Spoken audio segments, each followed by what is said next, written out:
Any questions, anything you guys wanna ask or add before we start? Ethan, was there anything you wanted to add? No, I don't think so. I'm excited to explore some of these new frontiers, though, from a hands-on perspective, especially from the Iron Tribe perspective, because I know that there has been a largely Facebook-focused advertising effort, but I think there's big opportunities to start to play in some other spaces and really, like you were saying, work on the people who are hitting those things on YouTube and just Google and such. So.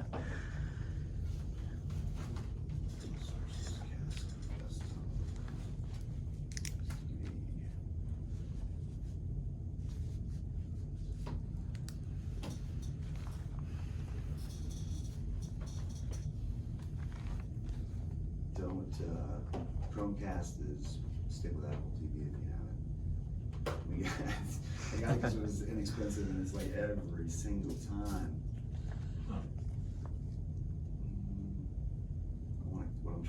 It's easy to cast the tab. I want to cast my entire desktop. So,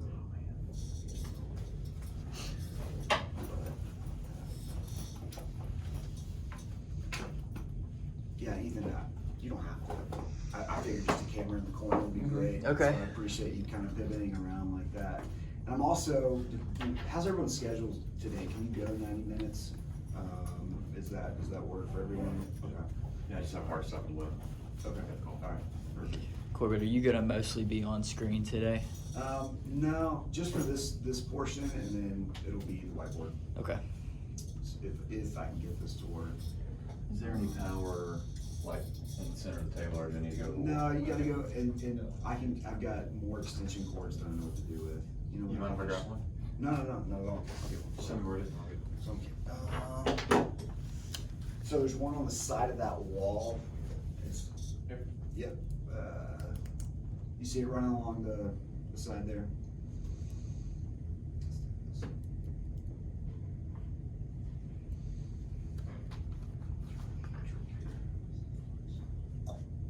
There we go.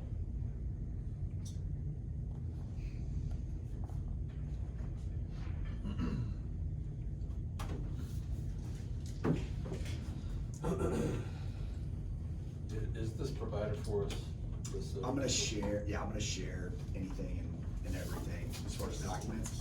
I think what I'll do, have you guys looked at the share folder? Yeah, I got it pulled up right now. Okay. And then there's already a bunch of third-party stuff in there, a couple Apex things that I just threw in the folder. I'm gonna probably create folders for each class. So whether it's I'm sharing an agenda with you, I'm sharing something like a graphic, whatever, I'll drop those. So it'll be a class 1, 2, 3. There's 15 classes, so I'll organize it that way. Okay, so this infographic, Google algorithm, we're gonna start with just some general things. Most of you may or may not know some of this stuff, and then we're going to get pretty deep into linear algebra, which is actually how the algorithm functions and works. So if you guys didn't know you'd be doing linear algebra today. Thank God you're here. Yeah. Okay, so top 5, these are the critical factors to optimizing for SEO. Again, want to give you guys the tools to do this, and also this document is going to show you things that people aren't talking about. Like there are a couple factors that are incredibly important and are only going to become more important that no one, I haven't seen it anywhere other than just all my research and testing. So these go in order. I think that's probably pretty obvious. Number 1 would be keyword descriptions and proper tagging. One of the reasons, Jamie and Forrest and Ethan, like for you guys and for Iron Tribe, everything we did was paid. So we were like, we don't really care about a lot of this stuff because we're paying to send traffic there. Unfortunately, we were because that time and care and attention wasn't taken, which is just it's an extra step that doesn't really take that long, wasn't taken. We didn't help ourselves either because those pages, like instead of having the image description and alt tagging, which I'll show you guys how to do properly, it says, copy of image 754321, like whatever, and there's no, so the descriptions, all that stuff is off. And for paid advertising, yeah, that's great, but it's not going to certainly work on SEO, and Google's algorithm is not going to do us any favors. So that's incredibly important. That's obviously over here to the left. There's factors that you would think that, okay, fitness, right, or fitness in Birmingham, you would want to just stick that all over your page, description, images. Well, there's something called overstuffing or keyword stuffing, where you do that too much and Google's algorithm actually recognizes that it's as spam. So there's a creative way to get around that, but also do this well and actually do it the way they want you to do it, where they don't see you as spam and actually recognize those words as they need to be recognized. Does that make sense? Any questions there? You guys know what all that stuff is? Okay. Number 2, don't see a lot of people talking about this, schema. Cat Owl's the only one that I've seen. Say it one more Cat time. Owl, do you know who that is? Uh-uh. Never mind. She's really. Yeah, is she local or? No, she's okay. in New Zealand, but she talks about schema. Okay. She's the only one I've ever heard talk about it. It's so you go to schema.org. It's free to go there. What schema.org is a code generator, and you'll drop in the appropriate information. Okay, when you drop the appropriate information into the code creator, it's going to output an HTML code. All of you guys are familiar with this. You can either put it in your Google Tag Manager container, you can put it in your header code on the page. If you put it in your container, it's specific. You got to make it specific to that URL that it's on. If you put it on the page, it's not one of these one-size-fits-all. So you're doing it individually for each page. But what this is information, product details, or details about your service, how much it costs. All kinds of details that, and again, we're gonna go deep and I'll show you how to do all this stuff, but all kinds of details that Google wants to know about your product that's pinging their algorithm when people are searching this information. Not only that, why it's so important, in the next 2 years, I don't know what it's going to be, the percentage, but the lion's share of searches, like over 80% of searches, are going to be voice. This is what Google uses for voice search. So if you don't have schema implemented on your pages, it's you're not going to do yourself any favors. It's incredibly important. So of course, for you guys and Jamie, reviews are a huge part of this. Huge part of this, right? So you can go in and you can literally, your homepage, take the review information individually from Google Plus. It doesn't have to be Google Plus just because of it's Google's algorithm. But let's just say you go on Google or your local business, you take those reviews, each one individually, and you're putting that information into your schema. Again, as far as implementation goes, we're going to do all this stuff, not today. I'll show you how to do it. It'll be part of the next, whatever it is, 8 courses or 8 classes. But that is so important, and no one's doing it. I never knew about it until I started researching, and then I never knew that this is what dictated everything for voice search. Right. And how important that's going to be, because everyone's using voice on their mobile phone. So that's huge. Site speed, and this is another factor. Again, no one's talking about site speed, and then AMP mobile pages. So your website, AMP stands for Accelerated Mobile Pages. Google is mandating AMP pages for the optimization of websites for them to even consider it on mobile. So that is something that's going to be huge. What I'm doing for my current startup is literally converting. We have a WordPress site. We're using Google's AMP plugin to convert every version of the page. It was responsive and desktop, but desktop will remain. Everything else will become AMP.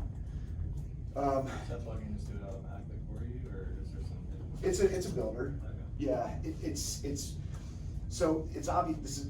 This has to do with speed, right? It's simplified, so you might have a version of your site where you're going to lose some elements to fit it into this AMP format. Gotcha. Forrest, what is Iron Tribe's site based in? WordPress. It is WordPress. Okay, perfect. So you guys can use the AMP plugin. That's the other thing I was going to say. With this sort of element here, site speed, really 1 and 2 as well. the platform, the CMS you're using has to be open source.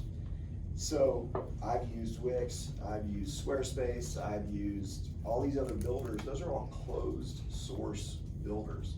WordPress isn't, it's open source. We had to switch the site over so we could actually, even the keyword stuff, and to truly have the freedom to implement these things on the site, you've gotta have an open source. You've gotta be built on an open source platform. So as far as site speed goes, the AMP is huge for mobile. Go ahead and get that started today, because when I say Google's mandating it, they're obviously not making people do this, but they're saying if you wanna be relevant and you wanna ever be seen in search, or for the algorithm to pick your site up, it's gotta be an AMP mobile site. So anyways, it's really, really important. And it'll do a lot of this stuff. So there's like lossless JPEG images. The AMP builder's only going to use those types of images, reducing the number of plugins. That's for your total site. Minimize Java and CSS. The builder will only let you use, the appropriate sort of code. So what about in the landing page situation, Corbett? Like, all of our landing pages are ClickFunnels generated. Now, the brand site, that's a different story, but how does that apply to? Yeah, so, I mean, are you concerned about search there? Well, yeah, it's like, we're always in, we do 8 or 9 sales cycles a year, but Yeah. even if ads aren't on, we want a easy way for someone to Sure. say, hey Siri, so show me gyms near me, in Franklin. Yeah. Well, in theory, so all of this applies to ClickFunnels. Just the mobile versions of what you guys have been building, you don't want to look at shifting over to AMP. They don't have a function to do that. So you could get, an AMP platform that you're using solely for those mobile pages. Got it. And implement these there. And a second set of work, so basically duplicate that effort. Yeah. So you have kind of the ClickFunnels landing page versions and the AMP versions of whatever you're marketing. Yeah, Okay. and there'd be a way to have, what device they're on, to have those links just go like, So, increased content strategy focused on user searches. So this is where we'll dive into SEMrush. Did anybody get an account with them yet, or check that out? I checked it out, I didn't build the account yet. I've played with it. Okay. Yeah. Yeah, so I'm gonna use that to show you guys this research. I'll use Google Search Console. As I mentioned, I kind of tag team a lot of this stuff with those two different, Google Search Console's free. It's providing, you're sort of seeing real-time results. It's updated daily of what's going on with your site from a search perspective. SEMrush is more detailed and showing you what to do, and then you can come back over here, look at console, look at the results, go back in and make those changes in SEMrush. So I'm gonna use that. There's other research tools that are good, and I can give you those names. It's $100 a month to get that platform and be able to use it. But you said Well that worth it. SEMrush, like most of the stuff they're suggesting is like. It works. What you need to go. That's what, it works, and if you think about, I know it's like, okay, well, for you guys, paid advertising, you wanna get people there. Search to me is icing on the cake type level. You look at the Iron Trap brand from, its bigger footprint, there's a lot of opportunity. There are sites out there making boatloads of money because they're like the #1 result for keto. It's a blog, you can Google it right now. And it's sitting there and it's completely free, and that to me is just amazing. I think they're getting, this 13 million visits a month, something like that. So it's pretty nuts, the traffic and what you're able to do with that. But we'll go into paid. We're gonna go, it's kind of like half of these first 8 classes are going to be search and the algorithm, just understanding it all. After that, we're gonna, it's pretty much paid from there on out, and the online chat side of things. Okay, so with content in this document, it's quality, it's kind of quality and quantity, so breadth of content. So it's this giver's gain mentality. You guys have all heard that before. So actually, not teasing, like giving the answers. What I started doing for the startup side is recording YouTube videos. Google's going to favor their content, right? And doing that very strategically, where I use those YouTube videos to create content. I've got it placed on my site. I've got everything tagged appropriately. I actually use something called Temi, TEMI.com. It exports all of the, I want to say audio from the video. I use that in the actual description on YouTube. So it has exactly what I said. I guess it's all the captions. It's the most accurate. That's why I use it. It's really fast, cheap. And so I put that on my site, have it on YouTube, all of that, because obviously search, there's the video option as well there. Really important. And Google's always going to favor their content, and I'll talk a little bit about some of these assumptions of mine with what they're doing in a moment. And then quality backlinks to website. This is the X factor, sort of, that's not controllable, and that's why we'll get into the algorithm and how it was built. Back in the day, Google was founded in '97. It's really, it's changed a lot, but there's still this sort of basis there to it. But backlinks, so that's credible sources linking back to your site. So for us, you know, I'm just using you because I obviously work there and have a lot of knowledge of what we did and all that sort of stuff. But like, if RP, their main site, it had, you know, links going to Iron Tribe's site, that would have helped on the search side. And so it's getting more of those. You know, you can contact relevant websites, partners, things like that, and say, hey, love for you to throw a link on your blog, you know, have something like that. Utilize quotes on your site from authoritative sources, people, you know, writers, whatever, and let them know, so maybe they'll share them or repost that on their site. Replicate your competitor strategies, see what they're doing. And then infographics, and specifically advanced video infographics. I'll show you how to make all those. Those are, I mean, those are you know, content pieces that other people are going to share. Did you guys ever see the engine infographic? It was animated. From Ryan, what's his name? Digital marketer. It wasn't Dice. The original one that I'm talking about wasn't him. Okay. So yeah, it's they're actually called advanced animated video graphics. Well, anyways, that guy, like, overnight got millions of views. It was something about like how a car engine works. Now, it had a whole viral nature to it because no one had really seen those before.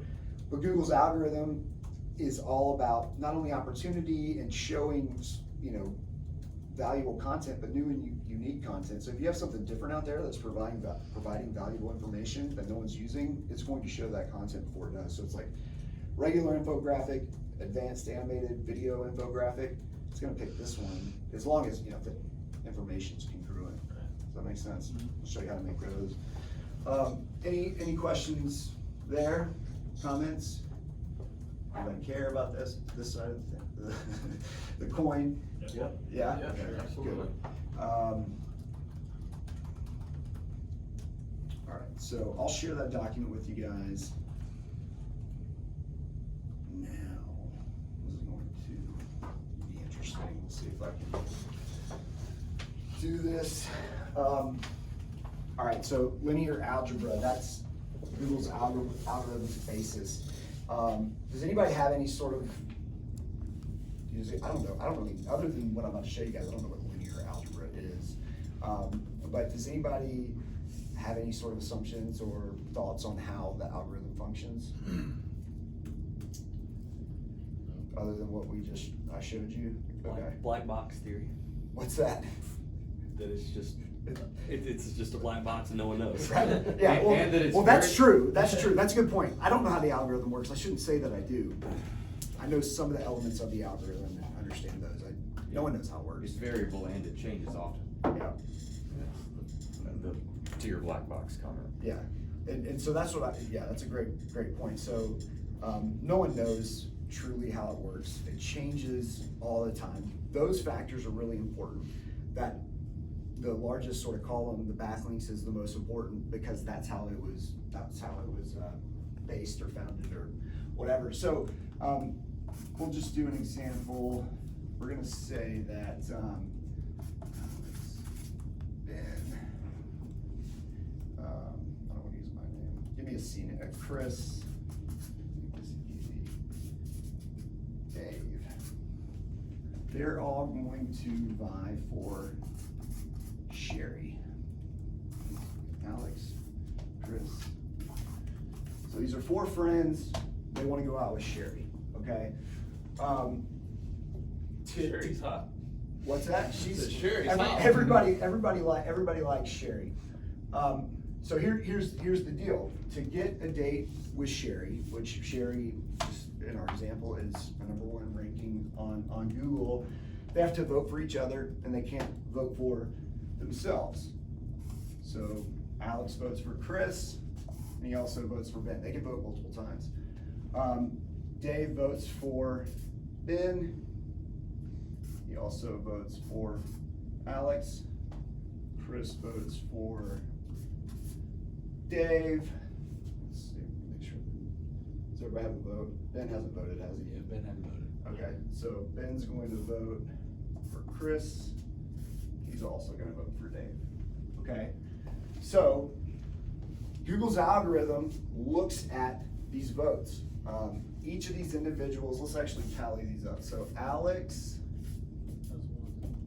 voted for, he has 1 vote, yeah, we can do it that way. So he has 1 vote. Ben has 2. Let's see, Chris has 2. Dave has 2. That's actually good. We can give Dave 3, but it doesn't matter. You guys will kind of get how this works in a second. So 1, 2, 2. Now, what Google wants to do is make everyone's vote, and again, when we get into the website side of things, this is like an infinitude, right, of what this can look like. But they're gonna say all of these are equivalent to 1. So to make everybody's votes 1, what do we have to do? Add them together and divide by 4. So in this scenario, just the votes, right? So they're looking at what? So if Alex, 100%, right? So 50% is going here and 50% is going here. Does that make sense? Okay. So his vote, really, 0.5 looks like that. Does that make sense? Ben's vote, he only voted for Chris, right? So he's actually the only one. He voted for Dave too. He voted for Dave? Okay. 5. Where's the 1? 1 is, That's what's more important. Chris. Chris, yeah. So Ben's vote. Well, no, because Ben went to Dave. Oh, that's right. No, I did 1. Was it Chris. Chris, Chris, yeah. yeah, So Chris. that's your 1. 0.5, 0.5, 0.5. Okay.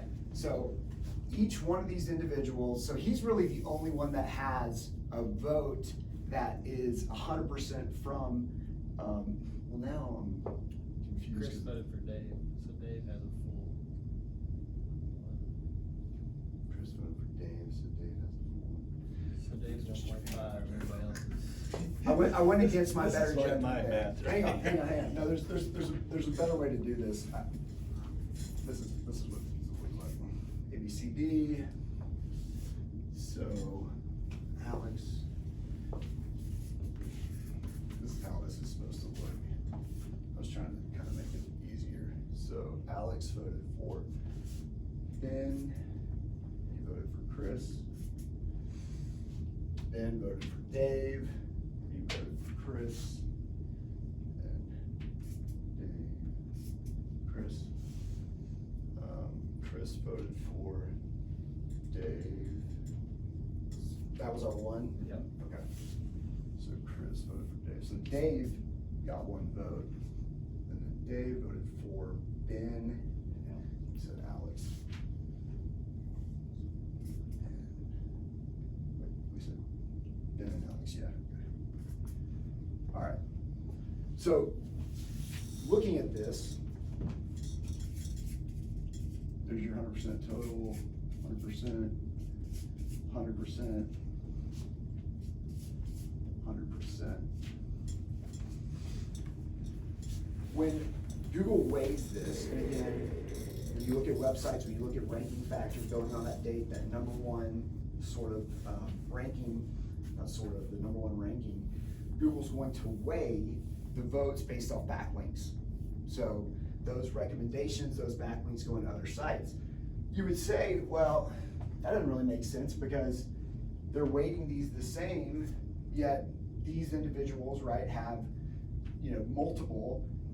This one here only has one recommendation because it's based off the recommendations.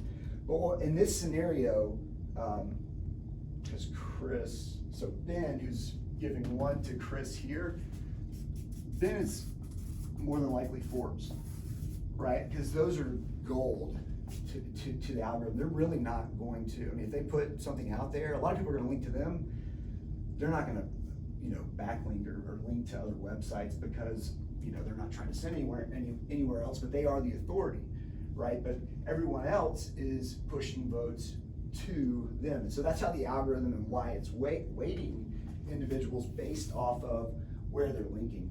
So that's, again, very simplified and kind of convoluted, how the algorithm's weighting sites, and that's why that backlinking side of that infographic is so incredibly important because of the way the algorithm was founded. Now it has changed a ton. All these other factors are really, really important, but they're going to weight this based on these backlinks, and you know, it's one of those things that hard to do on your own. I mean, you can do all these other factors, but without the backlinking, that plays a huge part, and it keeps sort of the honest, organic nature to it all as well. So anyways, I just wanted to kind of show you guys that, hopefully not confuse you. I have a larger document I'm gonna share with you, but that's how it works. I also have the patent. So they filed a patent and it shows all these independent factors. Does that make sense? I hate that we got confused there, but this is. I'm confused. So, yeah. So you lost me when you said Ben is Forbes, so I'm not sure where we were going with and that, like, is that just an example if Ben were Forbes, or is there data in this down here that's telling us that he's Forbes? So Didn't Dave win? who got the one vote? Dave. The one vote was Dave is Forbes. Yeah, Dave is Forbes. Here. Yeah. One, So got it, okay. Chris getting the one vote for Dave is, Google's going to look at that as more authoritative than the rest of these, because everybody's got links, right, going everywhere else. But then in this scenario, Dave's got links going to him, he's got votes going to him, but he only voted for one individual. So they're weighing that individual more so than anything else. But he didn't, he voted for Alex and Ben. You're against Chris. Chris voted for that one. Yeah, sorry. This is, see, I told you, linear algebra is confusing. So, let me just look at this one more time. Yeah, so Chris is Forbes. Everybody's Forbes, I'm just kidding. Yeah, so Chris is Forbes. Chris is Forbes. Yeah. Okay. Let's see. And so the conclusion is his They're vote weighing, you look Counts at, more. counts Yeah. more. that's right, that's right. Is it only because of that, or is it because he, like, if he would have voted twice, essentially, in that scenario, it still would have cut that in half as 0.5, is that what you're saying? Yeah. Okay. Yeah, it would have. So the document I'll share has this going from 4 to 5 to 6, and then like scenarios where it you know, multiplies to, essentially it's to infinity, because there's literally multiple billion sites out there. Right.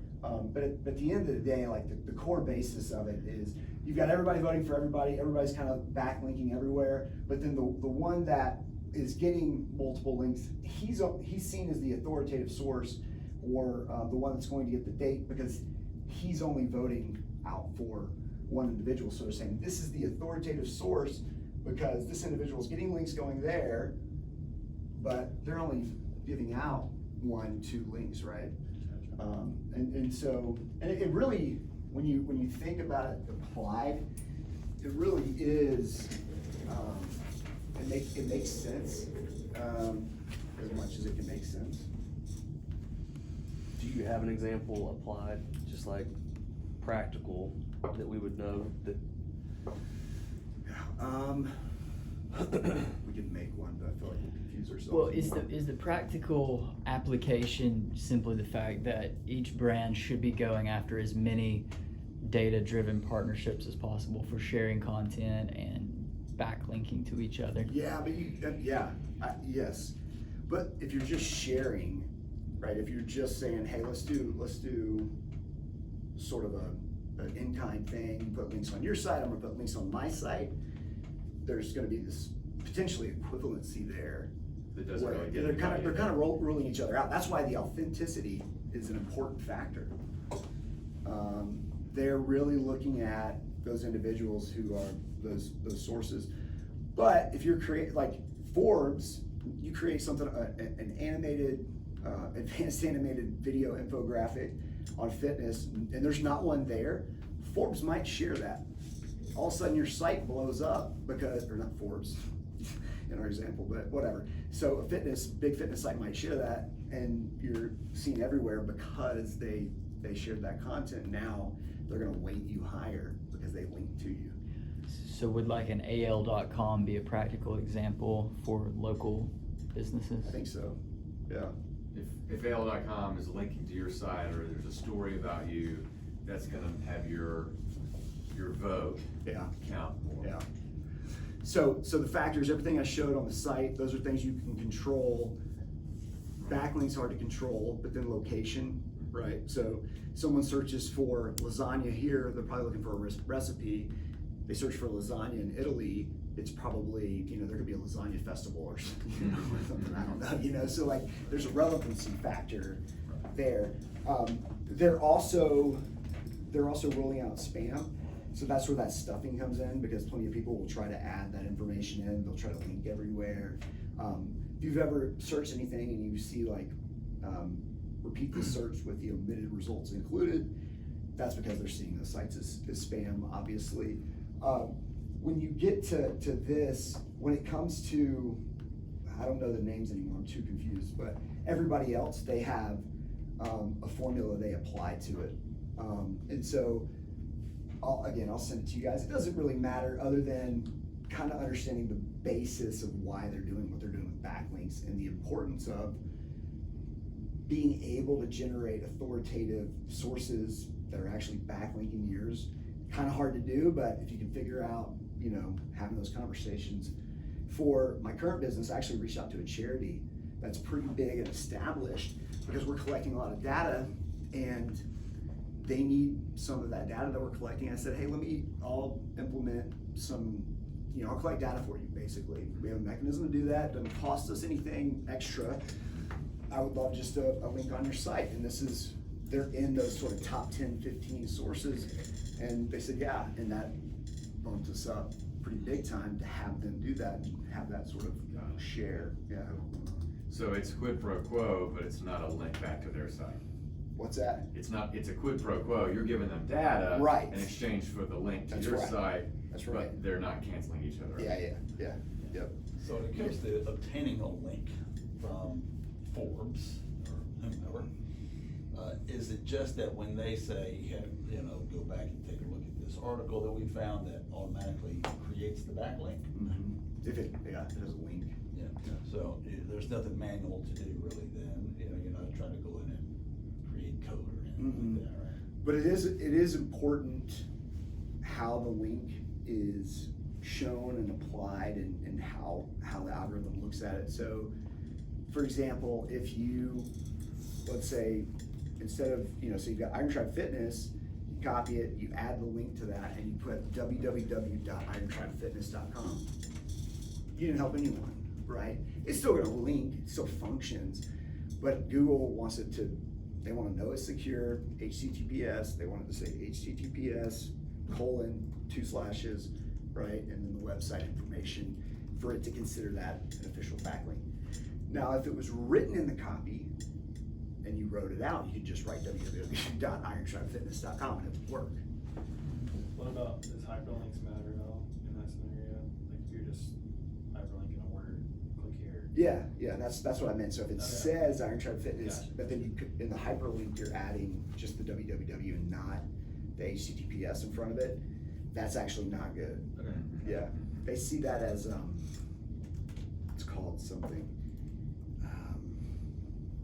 it's not spam, toxic. I it gives you a toxic rating. Yeah. Doesn't sound good. Yeah, and I don't know why. It's, but whatever. It has to do with they want everything to be HTTPS and secure. Yeah. As far as you went back and mentioned the overstuffing again. Does the schema help with that as far as getting more of that across without overstuffing? Yeah, it's huge. It is huge. Okay, so here's this isn't on the document. Change my shirt. This is the hottest shirt that I own. So this isn't on the document. I have been battling. So with what I'm trying to do, there is a website who's in the top 10 organically.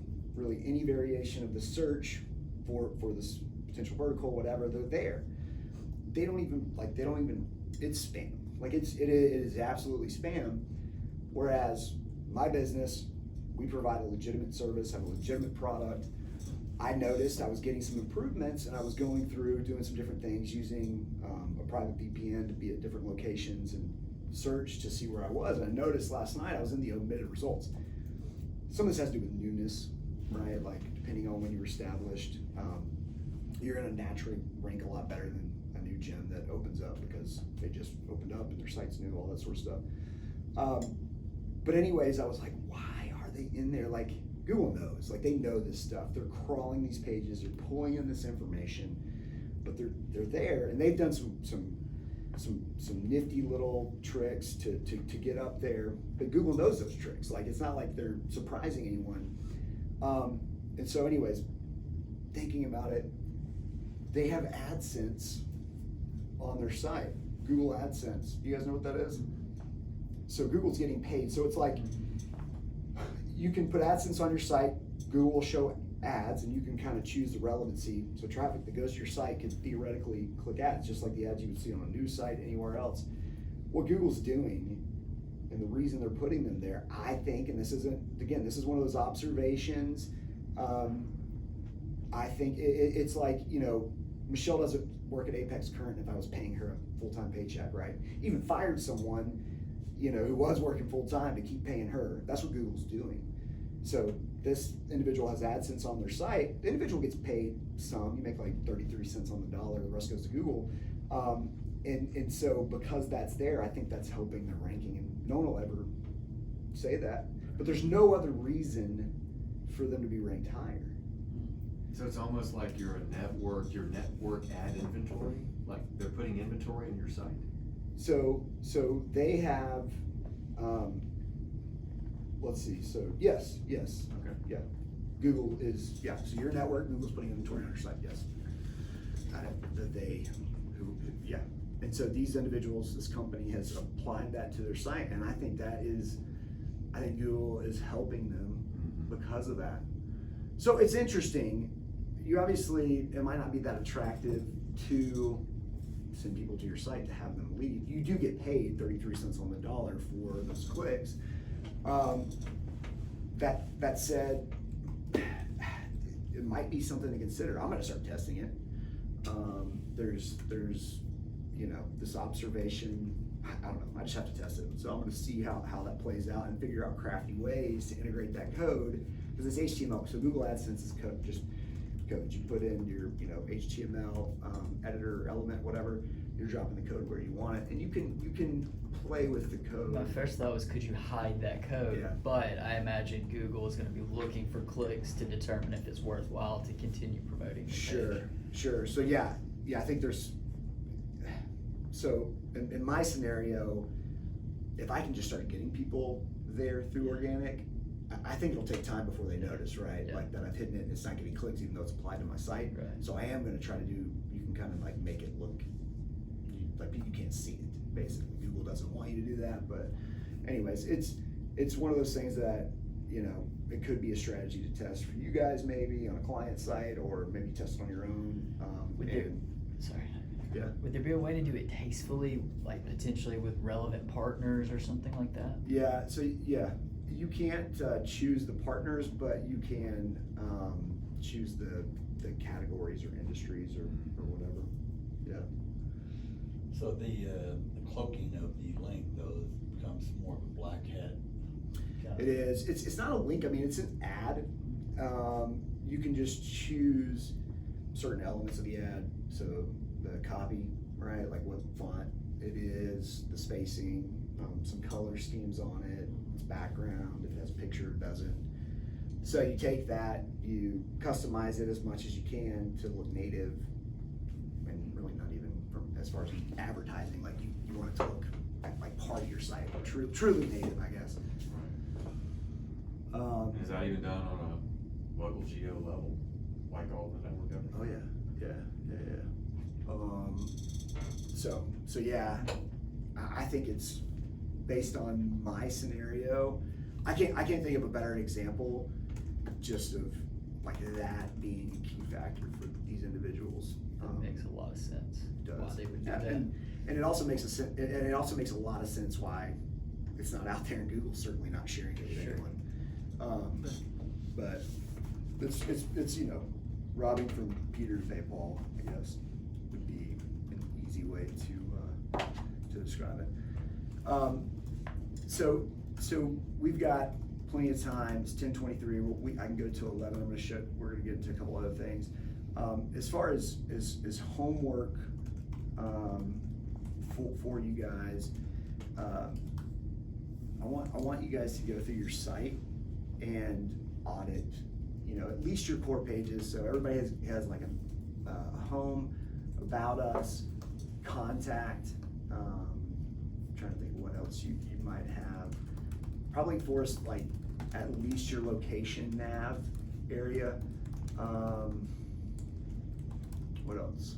If there's any other sort of pertinent pages, but audit them. So all of the images on the page, I'll send you this infographic. It has the information you need to do the audit on it. Okay. Audit those pages, the images, the text, so the title, description, any relevant copy for what we've talked about and what's in this infographic. I'll probably just do like a little list and send it to you guys, but just go through those. It's on the infographic. I didn't talk about it. All your images should be JPEG at least. So a lot of times, whether it was with Brad's stuff, I don't know about the gym launch or what I've been doing, it's always PNGs. Obviously we always knew it's like keep them under 1 megabyte, things like that, but Google doesn't even like that. They want at least JPEG. So look at that. Is this for site speed, you mean? Yeah. What would be the better option than JPEG? Well, it's site speed and with the keywords and things like that, descriptions, everything else. To the image. What about parallax pages? Like, we have much of our pages, animated, so they kind of fade in and out. How does that affect? Yeah, I think it's not great. Yeah. I mean, those are preferably on desktop. Right. So you wouldn't, I don't think parallax works on mobile, does it? Some of it will, but, to your point, you can scroll up and it'll fade in or it might come out of it. We'll just need to take a look at it. Another thing, again, this is just like the entrepreneur in me and sharing this. With everything, when it comes to search, Google search is pulling in everything digital, right? So you've got, obviously your website, pages on your website. You've got YouTube videos or videos you put out. There's related news articles. There's all these elements, mobile apps, right? It's looking for opportunity. It's why you saw yesterday, or I guess I sent it to you today, but why yesterday I spent 12 hours inside building an Android app. There's no app. Like, we built an app for one function, but not the entire part of our business. If there's an app that's directly related to a search and you are like the app, there's no other app, it's going to come up on Google numero uno, right? Prominent. And so look for opportunities in search. Where are your competitors, or where are people not doing things? Because that's just, people's heads are like, they play in the box. Get out of the box, don't play in the box. And so that's what I've started doing, and it's like, sometimes it stressed me. I didn't want to be doing what I was doing yesterday, but it was like, you gotta do what you gotta do. So you built this app really is more of a search strategy. Yeah, it's all, No. I'm always thinking about acquisition, Yeah, not really for the app's functionality or anything. You just No, want an 'cause- app out there that will rank high. Yeah, because we have everything we need created and built. And so that was one of the things I wanted to show you guys, was like how to build a custom app. And so I'll get into what I was doing yesterday. I'm not gonna show you guys how to use this. I'm gonna create a sort of tools and resources list that's all inclusive of cool things you guys should check out. If you guys wanna start selling, building apps, buildfire.com. Build fire. It's basically like WordPress for an app or Wix for an app. That works great. You can build progressive web apps. So those are actually, they are based online. People can still go to the App Store, install them, things like that. You can build actual mobile applications that exist on their phone. There's certainly limitations to them, but you can get pretty far with it.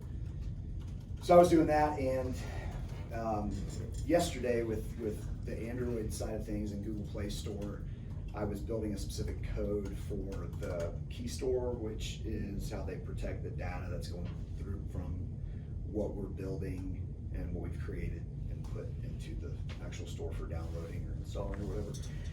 So that you get like a specific thing. But anyways, so yeah, so look for opportunities and think about, what's that digital footprint look like. But anyway, you get that. So as far as your site goes, audit the elements. I'll send you a note with them. I'll send you the infographic. Audit those elements: image, description, title. Let's see what you guys have. Because, and again, Jamie, whether they're the landing pages, ClickFunnels will actually do well on search. So from just a sort of general ranking factor, all this other stuff is, these are sort of best practices and good to have, but it can do well. So we just need to kind of apply the principles of those. Yeah, I mean, I started going through stuff, and some of it doesn't even matter anymore, but like I said, it's like copy of a copy of a copy of a copy, So what we want to do right now is audit everything. There is a document in the Drive folder to help you with that audit. Let me share it.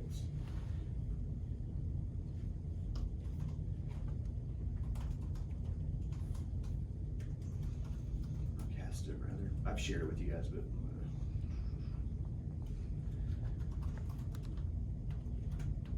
Let's see, Aaron, so go back.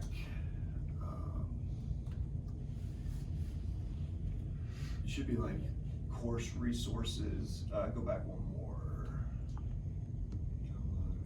Current resources. SEO resources and templates, actually. Open, looks like some people have copied them. You can open the master template or,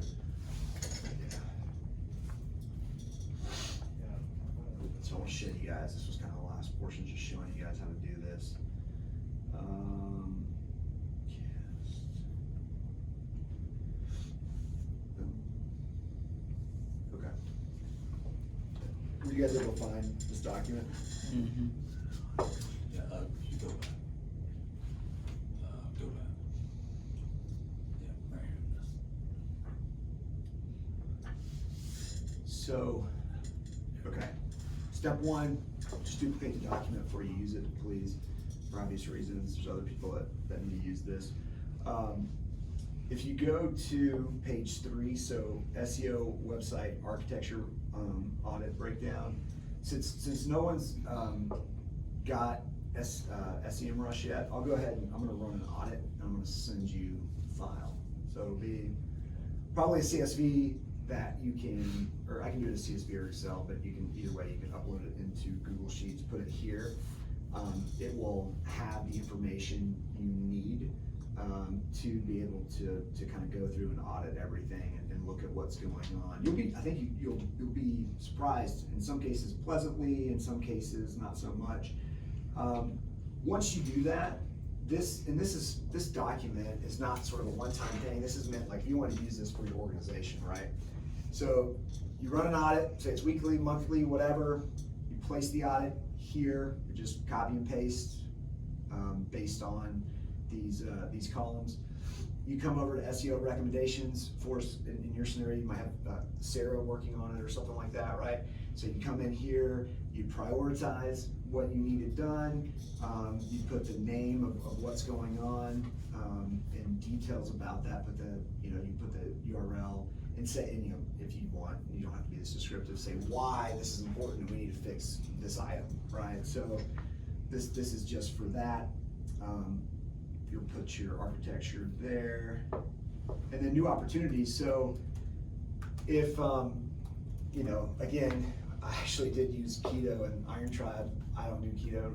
I don't know if it works or not, but I know it's hot right now, right? And so I looked up this article, and it was like, it has 50, when I say looked it up, I searched for the top ranking article nationally, but I also put it into SEMrush and looked at all the data on it. It's got like 15 million visits a month. It's insane.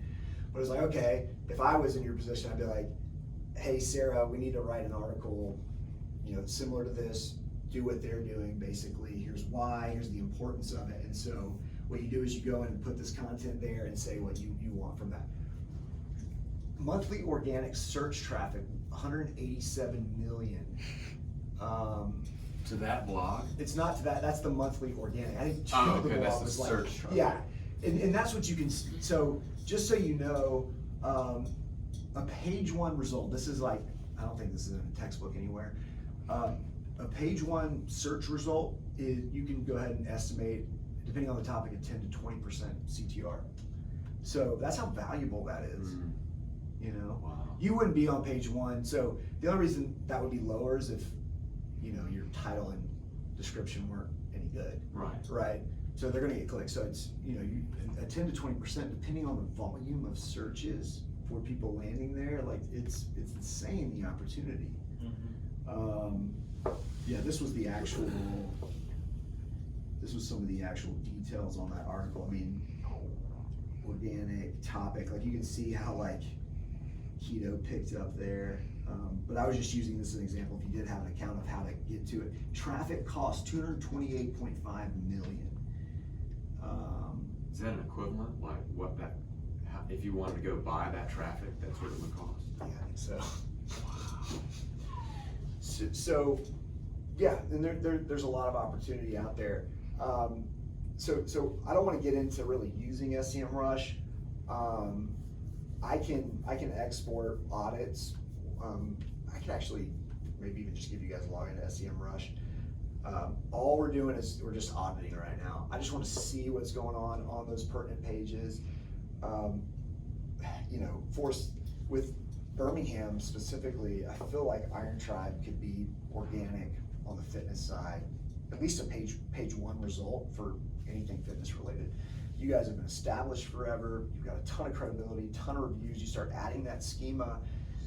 You want to talk about, some increased sort of traffic and new customers. That would be a good way to do it. I don't know the search data in Birmingham. We can pull it up, but it's probably significant. And same thing for you guys with your clients. I mean, organic, typically if you guys start using some of this stuff we'll do, and I'm gonna show you how to press buttons, you start using this stuff, you can actually get paid based off of volume, so you have something to do the work, and then the volume that you were able to achieve, you have sort of rates based off that volume. Yeah, so audit the site, use this document. Let me go ahead and jump in here. I don't know if I'll share this or just do it for you. If you guys have like a site you want me to do, or you want me to just do your website, Yeah. that's totally cool. So SEMrush, like I said, I'm kind of strongly recommending we get it. You're also gonna have to get Intercom because that's become a big part of the course. So if you want to just go to organic research, you can come in, enter in any domain. Let's see. Are you supposed to be sharing that on the screen? Oh yeah, that's part of the problem with What's Intercom's function? with Chrome. Yes. Why do we need Intercom? Well, because we're gonna, there's everybody second on the list. So 1 and 2, what people voted for, kind of went back and forth. but it was Facebook, Google, really search and paid, and then Intercom was like right underneath those. Okay, so chat. that's the online, that's the platform you've Yeah. chosen for the chat. Okay, Yeah, that- yeah. that's cool. Yeah. That's cool. That makes sense. We tested a lot of them, yeah, and like I said, and I know to one of you guys, it was probably way too long, or to all of you guys. We even had somebody, I felt really bad about it, building out, like customizing their app for us, and I was like, it's just, they couldn't keep up, you know, with some of the stuff we needed. Okay, so organic search traffic, this is irontrapfitness.com, just the main website. I mean, 100,000 backlinks, that's strong. Let's see. So top paid keywords, this can't be wrong, can't be right, or maybe it is, BFAB fitness. Does that mean anything to anyone? Editors. So obviously for Iron Tribe Fitness, right, you're high up on the list.